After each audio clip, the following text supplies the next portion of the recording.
അധ്യായം 21. നിരാശ ചിന്തകൾ നമ്മളെ പലപ്പോഴും പല രീതിയിൽ ബാധിക്കാറുണ്ട്. നമുക്ക് മുന്നോട്ട് ഊർജ്ജസ്വലതയോടെ പ്രവർത്തിക്കുന്നതിന് തടസ്സമാകുന്നത് നിരാശ ചിന്തകളാണ്. പല കാര്യത്തിലും ഉണ്ടാകുന്ന തോൽവികൾ, നിരസിക്കലുകൾ, സാമ്പത്തിക ബാധ്യത, കുറവുകൾ ഇവയൊക്കെ നമ്മളെ നിരാശപ്പെടുത്തിയേക്കാം. നമ്മൾ നല്ലതുപോലെ അധ്വാനിച്ചാൽ നമ്മുടെ നിരാശകൾ ഒരു പരിധിവരെയെങ്കിലും അകറ്റാൻ സാധിച്ചേക്കും. നിരാശ ചിന്തകളെ കൂടെ കൂട്ടിയാൽ നമ്മുടെ ശാരീരിക മാനസിക ആരോഗ്യത്തെയൊക്കെ സാരമായി തന്നെ ബാധിച്ചേക്കാം. നമ്മുടെ ചിന്തകളാണ് പ്രവൃത്തികളായി മാറുന്നത്. നല്ല ചിന്തകളെ മനസ്സിലേക്ക് കൊണ്ടുവന്ന് ഊർജ്ജസ്വലതയോടെ പ്രവർത്തിക്കാൻ സാധിക്കണം.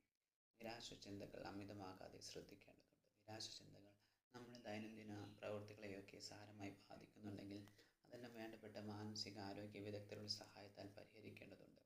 ജീവിതത്തിൽ ഉണ്ടാകുന്ന നഷ്ടങ്ങൾ, സംഭവങ്ങൾ എല്ലാം തന്നെ ഒരുപക്ഷെ മനസ്സിനെ വല്ലാതെ വേദനിപ്പിച്ചേക്കാം, തളർത്തിയേക്കാം. എങ്കിൽ പോലും അവയെ അതിജീവിക്കാൻ കഴിയേണ്ടതുണ്ട്.